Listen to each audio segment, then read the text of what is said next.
Hello, আসসালামু আলাইকুম। Sabarna electronics store থেকে স্বাগতম। আজকে আমরা আপনাকে দেখাবো যে কিভাবে আপনারা বুদিয়া, প্যাকেট বুদিয়া রান্না করবেন এবং সুস্বাদু তৈরি করবেন।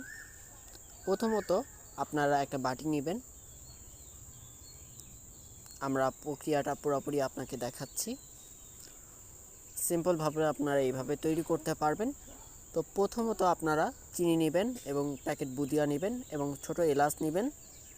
একটা প্যানের মাধ্যমে চিনি দিয়ে দিবেন। চিনির পরে পানি দিয়ে দিবেন পরিমাণ মতো। দেওয়ার পরে হালকা হিটে এটা নাড়তে থাকুন প্রায় 10 থেকে 15 মিনিটের মতো। এটা যখনই ঘন এবং পাতলা শিরা হয়ে যাবে তখন ছোট এলাচ দিয়ে দিবেন বা ফলগুলো দিয়ে দিবেন। ভেঙে দেওয়ার দরকার নেই, এক্ষেত্রে আঁচটা কমিয়ে ফেলবেন এবং একটু লেবুর রস অথবা ভিনেগার ব্যবহার করবেন যাতে কাঁচা বুদিয়ার একটা গন্ধ আছে সেই গন্ধটা চলে যায়। তো এভাবে করতে থাকবেন, লেবুর রস দিয়ে নেবেন। আমরা লেবুর রস দিয়ে জিনিসটা সুন্দরভাবে নেড়ে চেড়ে নিচ্ছি। দেখুন অলরেডি এটা পাতলা হয়ে আসছে।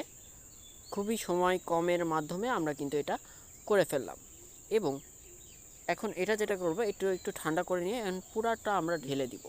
ঢেলে দেওয়ার পরে সুন্দরভাবে এটা আমরা নাড়ব, কিন্তু কোনোভাবেই এটা জোর প্রয়োগ করা যাবে না, তাহলে কিন্তু জিনিসটা ঘেটে যাবে অথবা নষ্ট হয়ে যাবে। জাস্ট এভাবে রেখে দেওয়ার 1 থেকে আধা ঘন্টার মধ্যেই দেখবেন যে একদম রসগুলো চুষে নিয়েছে। তারপরেই কিন্তু আমাদের প্যাকেট বুদিয়াগুলো রান্না কমপ্লিট হয়ে যাবে এবং খেতেও অনেকটা সুস্বাদু লাগবে। আপনি সর্বোচ্চ 1-2 দিন ফ্রিজে রেখে খেতে পারেন, কিন্তু 1-2 দিনের বেশি করবেন না। ধন্যবাদ।